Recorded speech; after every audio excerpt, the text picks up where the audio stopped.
ನಮಸ್ಕಾರ ಸ್ನೇಹಿತರೆ, ದಿಶರಾ ಕಿಚನ್ಗೆ ನಿಮ್ಗೆಲ್ಲರಿಗೂ ಸ್ವಾಗತ. ಇವತ್ತು ನಾವು ಸಿಹಿ ಶಂಕರಪಾಳಿ ಅಥವಾ ತುಕಡಿನ ಯಾವ ರೀತಿ ಮಾಡೋದು ಅಂತ ನೋಡೋಣ ಬನ್ನಿ. ತುಕಡಿ ಅಥವಾ ಸ್ವೀಟ್ ಶಂಕರಪಾಳಿ ಮಾಡೋದಕ್ಕೆ ನಾನಿಲ್ಲಿ 1 ಕಪ್ಪಷ್ಟು ಮೈದಾ ಹಿಟ್ಟನ್ನು ತೊಗೊಂಡಿದ್ದೀನಿ. 1 ಕಪ್ಪಷ್ಟು ಮೈದಾ ಹಿಟ್ಟನ್ನು ತೊಗೊಂಡ್ರೆ ಇದು ತುಂಬ ಲೈಟ್ ಸ್ವೀಟ್ ಆಗಿರುತ್ತೆ. ಹಾಗಾಗಿ 1/4 ಕಪ್ಪಷ್ಟು ಸಕ್ಕರೆ ಪೌಡರ್ ಸಾಕಾಗುತ್ತೆ. ಸಕ್ಕರೆನ ಮಿಕ್ಸರ್ಗೆ ಹಾಕಿ ಪೌಡ್ರ್ ಮಾಡಿ ಇಟ್ಕೊಂಡಿದ್ದೀನಿ. ಅದನ್ನ 1/4 ಕಪ್ಪಷ್ಟು ಇಲ್ಲಿ ಉಪಯೋಗಿಸ್ತಾ ಇದ್ದೀನಿ. ಹಾಗೆ ಗರಿ ಆಗೋದಕ್ಕೆ ಅಂತ ನಾನಿಲ್ಲಿ 2 ಟೀ ಸ್ಪೂನಷ್ಟು ತುಪ್ಪನ ಬಿಸಿ ಮಾಡಿ ಹಾಕ್ತಾ ಇದ್ದೀನಿ. ಸ್ವೀಟ್ ಶಂಕರಪಾಳಿ ಆಗಿರೋದ್ರಿಂದ ತುಪ್ಪ ಚೆನ್ನಾಗಾಗತ್ತೆ. ಎಣ್ಣೆ ಬದಲು ತುಪ್ಪನೇ ಉಪಯೋಗಿಸೋದು ಒಳ್ಳೆಯದು. 2 ಟೀ ಸ್ಪೂನಷ್ಟು ತುಪ್ಪನ ಸ್ವಲ್ಪ ಬಿಸಿ ಆದರೆ ಸಾಕು. ಬಿಸಿ ಆಗ್ತಿದ್ದಂಗೆ ಇದನ್ನು ಕೂಡ ಮೈದಾ ಹಿಟ್ಟಿನ ಜೊತೆಗೇ ಮಿಕ್ಸ್ ಮಾಡ್ಕೊಳ್ಳೋಣ. ತುಂಬಾ ಗರಿಯಾಗಿ ಕ್ರಿಸ್ಪಿಯಾಗಿ ಚೆನ್ನಾಗಿ ಬರುತ್ತೆ. ಟೀ ಟೈಮ್ಗೆಲ್ಲ ತಿನ್ನೋದಕ್ಕೆ ತುಂಬಾ ಚೆನ್ನಾಗಿರುತ್ತೆ ಶಂಕರಪಾಳಿ. ಹಾಗೆ ಇದರ ಖಾರದ್ದು ಕೂಡ ಮಾಡ್ತಾರೆ. ಖಾರದನ್ನು ನಾನು ಇನ್ನೊಮ್ಮೆ ಯಾವಾಗಲಾದರೂ ಶೇರ್ ಮಾಡ್ತೀನಿ. ಈಗ ನಾವು ಸಿಹಿ ಶಂಕರಪಾಳಿ ಒಂದೇ ನೋಡೋಣ.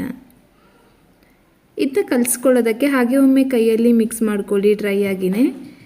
ಇದನ್ನ ನೀವು ನೀರಲ್ಲಾದರೂ ಕಲಿಸ್ಕೋಬೋದು, ಇಲ್ಲ ಹಾಲಲ್ಲಾದರೂ ಕಲಿಸ್ಕೋಬಹುದು. ನಾನು ಇದನ್ನ ಹಾಲಲ್ಲಿ ಕಲಿಸೋದನ್ನ ಪ್ರಿಫರ್ ಮಾಡ್ತೀನಿ. 1/4 ಕಪ್ ಇದು. 1/4 ಕಪ್ಪಿಗಿಂತ ಇನ್ನೂ ಕಡಿಮೆ ಇದೆ ಹಾಲು. ಜಾಸ್ತಿ ಹಾಕ್ಕೊಳ್ಳೋದಕ್ಕೆ ಹೋಗಬೇಡಿ. ಹಿಟ್ಟು ತೆಳ್ಳಗಾದರೆ ಏನಾಗುತ್ತೆ, ಶಂಕರಪಾಳಿ ಮೆತ್ತಗಾಗಿಬಿಡುತ್ತೆ. ಹಾಗಾಗಿ ಜಾಸ್ತಿ ಹಾಲನ್ನು ಸೇರಿಸೋದಕ್ಕೆ ಹೋಗಬೇಡಿ. 1/4 ಕಪ್ಪಲ್ಲೂ ಕೂಡ ನಾನು ಅರ್ಧ ಕಪ್ ತೊಗೊಂಡಿರೋದು. ಅಂದರೆ ಆಲ್ಮೋಸ್ಟ್ 1/8 ಕಪ್ ಅಂತ ಅನ್ಬೋದು. ಸ್ವಲ್ಪ ಜಾಸ್ತಿ ನೋಡಿಕೊಂಡು ಕಲಿಸ್ಕೊಳ್ಳಿ. ಹಿಟ್ಟನ್ನು ನಾದ್ತಾ ಹೋದಂಗೂ ನಿಮಗೆ ಇನ್ನೂ ಸಾಫ್ಟ್ ಆಗ್ತಾ ಹೋಗುತ್ತೆ. ಅದು ತುಂಬ ತೆಳ್ಳಗಾಗಬಾರ್ದು. ಒಮ್ಮೆಲೆ ನೀವು ಜಾಸ್ತಿ ಸೇರಿಸಿದ್ರೆ ತೆಳ್ಳಗಾಗ್ಬಿಡತ್ತೆ. ನೋಡಿಕೊಂಡು ತುಂಬ ಗಟ್ಟಿ ಇದ್ದರೆ ಸ್ವಲ್ಪ ಹಾಲು ಹಾಕಿ ನೀವು ಮಿಕ್ಸ್ ಮಾಡ್ಕೋಬೋದು. ಚೆನ್ನಾಗಿ ಹಿಟ್ಟನ್ನು ನಾದ್ಕೊಂಡು ಕಲಿಸ್ಕೊಳ್ಳಿ.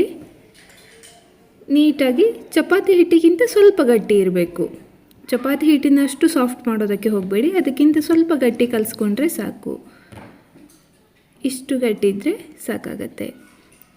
ನೋಡಿ ಹೇಗಿದೆ ಅಂತ. ಇದನ್ನು ನಾವೀಗ ಒಂದು 15 ನಿಮಿಷ ಹಾಗೆ ಮುಚ್ಚಿ ಬಿಡಬೇಕು. ತಕ್ಷಣವೇ ಮಾಡೋದಕ್ಕೆ ಹೋಗಬಾರ್ದು. ಮೈದಾ ಹಿಟ್ಟು ನೀಟಾಗಿ ನೆಂದ್ಕೊಳ್ಳೋಕ್ಕೆ ಅಂತ ಒಂದು 15 ನಿಮಿಷ ಹಾಗೆ ಮುಚ್ಚಿಟ್ರೆ ಸಾಕು. ಈಗ 15 ನಿಮಿಷ ಆಗಿದೆ. ನೋಡ್ಬೋದು ಹೇಗಾಗಿದೆ ಅನ್ನೋದನ್ನು ಕೂಡ. ಹಾಗೆ ಅಷ್ಟೇ ಗಟ್ಟಿಯಾಗಿರುತ್ತೆ, ತೆಳ್ಳಗೆಲ್ಲ ಏನಾಗಲ್ಲ ಇದು. ಈಗ ನಾವು ಇದನ್ನು ಚಪಾತಿ ಥರನೇ ಲಟ್ಸ್ಕೋಬೇಕು. ನಾನಿಲ್ಲಿ ಸ್ಲ್ಯಾಬನ್ನೇ ಕ್ಲೀನಾಗಿ ಒರೆಸ್ಕೊಂಡಿದ್ದೀನಿ. ಹಾಗಾಗಿ ಇದ್ರ ಮೇಲೆ ಡೈರೆಕ್ಟಾಗಿ ಮಾಡ್ತೀನಿ. ಇಲ್ಲ ಅಂದರೆ ನೀವು ಲಟ್ಟಣಿಗೆ ಮಣೆ ಮೇಲೂ ಕೂಡ ಲಟ್ಸ್ಕೋಬೋದು. ಲಟ್ಸೋದಕ್ಕೆ ನಾನಿಲ್ಲಿ ಮೈದಾ ಹಿಟ್ಟನ್ನೇ ತೊಗೊಂಡಿರೋದು. ಇದನ್ನ ತುಂಬ ಜಾಸ್ತಿ ಮಾಡ್ತಾ ಇದ್ದೀರಾ ಅಂತಂದರೆ ಹಿಟ್ಟನ್ನು ಡಿವೈಡ್ ಮಾಡ್ಕೊಳ್ಳಿ. ನಾನಿಲ್ಲಿ ಸ್ವಲ್ಪನೇ ಮಾಡ್ತಾ ಇರೋದ್ರಿಂದ ಹಾಗೆ ಒಮ್ಮೆಗೇ ಒಂದೇ ಚಪಾತಿ ಥರ ಇದನ್ನ ಲಟ್ಸ್ಕೊಂಡ್ರೆ ಸಾಕಾಗತ್ತೆ. ಮತ್ತು ಸಪ್ರೇಟಾಗಿ ಡಿವೈಡ್ ಮಾಡ್ಕೊಳ್ಳೋದೇನು ಬೇಕಾಗಲ್ಲ. ನೀವು ಕ್ವಾಂಟಿಟಿ ಜಾಸ್ತಿ ತೊಗೊಂಡಿದ್ದೀರಾ ಅನ್ನೋ ಹಾಕಿದರೆ ಡಿವೈಡ್ ಮಾಡಿಕೊಂಡು ಲಟ್ಸ್ಕೊಳ್ಳಿ. ತುಂಬ ದಪ್ಪ ಇರಬಾರ್ದು ಇದು. ತುಂಬ ದಪ್ಪ ಇದ್ದರೂ ಕೂಡ ಮೆತ್ತಗಾಗತ್ತೆ. ಸೊ ಇಷ್ಟು ದಪ್ಪ ಇದ್ದರೆ ಸಾಕು. ನೋಡಿ ಇಷ್ಟು. ಇನ್ನೂ ಜಾಸ್ತಿ ದಪ್ಪ ಮಾಡೋದಕ್ಕೆ ಹೋಗಬೇಡಿ. ನೆಕ್ಸ್ಟ್ ಡೇ ಆಗೋಷ್ಟೊತ್ತಿಗೆ ಅದು ಮೆತ್ತಗಾಗೋಗುತ್ತೆ. ಇಲ್ಲ ಅಂದರೆ ಇಷ್ಟು ತೆಳ್ಳಗಿರಬೇಕು. ಈಗ ನಾವು ಇದನ್ನ ಕಟ್ ಮಾಡ್ಕೊಳ್ಳೋಣ. ಕಟ್ ಮಾಡುವಾಗಲೂ ಕೂಡ ಅಷ್ಟೇ, ತುಂಬ ದೊಡ್ಡ ಪೀಸ್ ಮಾಡಬೇಡಿ. ಸಾಧ್ಯವಾದಷ್ಟು ಚಿಕ್ಕ ಪೀಸ್ಗಳನ್ನೇ ಮಾಡಿ. ತುಂಬ ದೊಡ್ಡ ಪೀಸ್ ಮಾಡಿದ್ರೆ ಏನಾಗುತ್ತೆ ಅಂದರೆ ಪೂರಿ ಥರ ಉದ್ಕೊಂಡ್ಬಿಡತ್ತೆ. ಆಗಲೂ ಕೂಡ ನೆಕ್ಸ್ಟ್ ಡೇ ಸಾಫ್ಟ್ ಆಗಿಬಿಡತ್ತೆ. ತುಕಡಿ ಮಾಡುವಾಗ ಮೇಯ್ನಾಗಿ ಕ್ರಿಸ್ಪಿಯಾಗಿ ಗರಿ ಬರಬೇಕು ಅಂತಂದರೆ ಇದೆಲ್ಲ ಕೆಲವೊಂದಿಷ್ಟು ಟಿಪ್ಸು. ಹಿಟ್ಟು ಗಟ್ಟಿ ಕಲಿಸ್ಕೋಬೇಕು. ಇನ್ನೊಂದು ಚಿಕ್ಕ ಪೀಸ್ಗಳಾಗಿ ಕಟ್ ಮಾಡಬೇಕು ಇದನ್ನ. ಮತ್ತು ತುಂಬ ದಪ್ಪ ಲಟ್ಸ್ಕೋಬಾರ್ದು. ಇದು 3 ನೀವು ಗಮನದಲ್ಲಿ ಇಟ್ಕೊಂಡ್ರೆ ತುಂಬ ಗರಿಯಾಗಿ ಬರುತ್ತೆ. ಚಿಕ್ಕ ಪೀಸ್ಗಳಾಗಿ ನಾನು ಇದನ್ನ ಕಟ್ ಮಾಡ್ಕೊಂಡಿದ್ದೀನಿ. ನೆಕ್ಸ್ಟ್ ನಾವು ಇದನ್ನ ಡೀಪ್ ಫ್ರೈ ಮಾಡ್ಕೊಳ್ಳೋಣ. ಎಣ್ಣೆನೂ ಕೂಡ ನಾನು ಆಗಲೇ ಕಾಯೋದಕ್ಕೆ ಇಟ್ಟಿದ್ದೀನಿ. ನೋಡ್ಬೋದು ನೀವು ಒಂದೊಂದು ಪೀಸು ಕೂಡ ನಿಮಗೆ ಬೇಕಾದ ಶೇಪಲ್ಲಿ ನೀವು ಕಟ್ ಮಾಡ್ಕೋಬೋದು. ನಾನು ಚಿಕ್ಕ ಸ್ಕ್ವೇರ್ ಹಾಗೆ ಡೈಮಂಡ್ ಶೇಪಲ್ಲಿ ಕಟ್ ಮಾಡ್ಕೊಂಡಿದ್ದೀನಿ. ಇದನ್ನ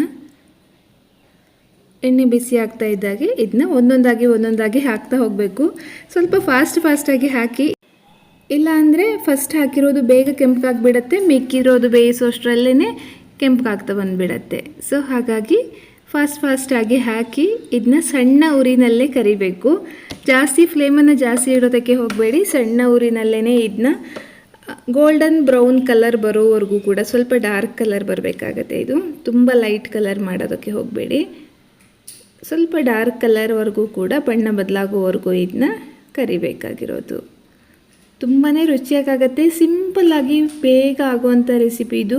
ಬರೀ ಮೈದಾ ಹಿಟ್ಟು, ಸಕ್ಕರೆ, ತುಪ್ಪ, ಕಲಸೋದಕ್ಕೆ ಹಾಲು ಅಥವಾ ನೀರು ಇಷ್ಟೇ, ಬೇರೆ ಏನು ಕೂಡ ಹಾಕಬೇಕಾಗಿಲ್ಲ ಇದಕ್ಕೆ. ನೋಡಿ, ಇಷ್ಟಾದರೆ ಸಾಕು. ಈ ಕಲರ್ ಬರ್ತಿದ್ದಂಗೆ ತೆಗೆದುಬಿಡಿ. ಇನ್ನೂ ಜಾಸ್ತಿ ಕೆಂಪು ಮಾಡೋದಕ್ಕೆ ಹೋಗಬೇಡಿ, ಯಾಕೆಂದರೆ ಇನ್ನೂ ಜಾಸ್ತಿ ಕೆಂಪಾದರೆ ಟೇಸ್ಟ್ ಬದಲಾಗ್ಬಿಡತ್ತೆ, ತುಪ್ಪದ ಪರಿಮಳ ಹೊರಟೋಗ್ಬಿಡತ್ತೆ ನೀವು ಜಾಸ್ತಿ ಕೆಂಪು ಮಾಡಿ ತೆಗೆದ್ರೂ ಕೂಡ. ಇಷ್ಟ ಆಗ್ತಿದ್ದಂಗೆ ತೆಗೆದ್ರೆ ಸೌಂಡ್ ನೀವು ಒಬ್ಸರ್ವ್ ಮಾಡಿ ನೋಡ್ಬೋದು ಹೇಗೆ ಬಂದಿದೆ ಅನ್ನೋದನ್ನ. ತುಂಬಾ ಗರಿ ಗರಿಯಾಗಿ ಬಂದಿರುತ್ತೆ. ಒಂದನ್ನು ಕಟ್ ಮಾಡಿ ಕೂಡ ನೋಡೋಣ ಹೇಗಿದೆ ಅಂತ. ಕ್ರಿಸ್ಪಿಯಾಗಿ ಬಂದಿರುತ್ತೆ ನೋಡಿ. ಈ ಥರ ಕಟ್ ಮಾಡ್ತಿದ್ದಂಗೆ ಪುಡಿ ಪುಡಿಯಾಗಿ ಉದುರಬೇಕು ಅಂದರೆ ಅಷ್ಟು ಗರಿ ಗರಿಯಾಗಿ ಬಂದಿದೆ ಅಂತ ಅರ್ಥ. ನೀಟಾಗಿ ಒಳಗಡೆ ಎಲ್ಲ ಲೇಯರ್ ಆಗಿ ತುಂಬ ಚೆನ್ನಾಗಿ ಬಂದಿರುತ್ತೆ. ಕಟ್ ಮಾಡಿ ತೋರಿಸ್ತೀನಿ ನೋಡಿ ನಿಮಗೆ ಯಾವ ರೀತಿ ಲೇಯರ್ ಬಂದಿರುತ್ತೆ ಅಂತ. ಇದ್ರ ಒಳಗಡೆ ಕೂಡ ಚೆನ್ನಾಗಿ ಗರಿ ಗರಿಯಾಗಿ ಬಂದಿದೆ. ಇದನ್ನ ನೀವು ವಾರಗಟ್ಟಲೆ ಡಬ್ಬಿಲಿ ಹಾಕಿಟ್ರೂ ಕೂಡ ತುಂಬಾ ಗರಿ ಗರಿಯಾಗಿ ಚೆನ್ನಾಗಿರುತ್ತೆ. ನೋಡಿ ಹೇಗಿದೆ ಅಂತ. ಫುಲ್ ಒಳಗವರೆಗೂ ಕೂಡ ನೀಟಾಗಿ ಬೆಂದಿದೆ. ಲೇಯರ್ ಬಂದಿರೋದ್ರಿಂದ ಗರಿ ಗರಿಯಾಗಿ ಬಂದಿರುತ್ತೆ. ಟೀ ಟೈಮ್ನಲ್ಲಿ ತಿನ್ನೋದಕ್ಕಂತೂ ತುಂಬಾ ಚೆನ್ನಾಗಿರುತ್ತೆ. ಮಕ್ಕಳಿಗಂತೂ ತುಂಬ ಇಷ್ಟ ಆಗುತ್ತೆ. ನೋಡಿದ್ರಲ್ವ ತುಕಡಿ ಅಥವಾ ಶಂಕರಪೊಳಿ ಹೇಗೆ ಮಾಡೋದು ಅಂತ. ತುಂಬಾ ಸುಲಭ. ಖಂಡಿತವಾಗಿಯೂ ಕೂಡ ನೀವು ಮನೆಯಲ್ಲಿ ಟ್ರೈ ಮಾಡಿ ನೋಡಿ. ಟೀ ಟೈಮ್ ಜೊತೆಗೆ ಬೆಸ್ಟ್ ಸ್ನ್ಯಾಕ್ಸ್ ಇದು. ನೋಡಿದ್ರಲ್ವಾ, ಸಿಹಿ ಶಂಕರಪಳಿ ತುಂಬಾನೇ ಸುಲಭ. ಖಂಡಿತವಾಗಿಯೂ ಕೂಡ ಮನೆಯಲ್ಲಿ ಟ್ರೈ ಮಾಡಿ ನೋಡಿ. ಹಾಗೆ ಇವತ್ತಿನ ವಿಡಿಯೋ ಕೂಡ ಇಷ್ಟ ಆಗಿದ್ರು ಅಂತ ಲೈಕ್ ಮಾಡಿ, ಹೊಸಬರಾಗಿದ್ದು ಸಬ್ಸ್ಕ್ರೈಬ್ ಮಾಡಿ. ಅನಿಸಿಕೆಗಳನ್ನ ಆಸ್ ಯೂಶುವಲ್ ಕಮೆಂಟಲ್ಲಿ ತಿಳಿಸಿ. ಸಿಗೋಣ ಮುಂದಿನ ವಿಡಿಯೋದಲ್ಲಿ. ಅಲ್ಲಿವರೆಗೆ ಧನ್ಯವಾದ.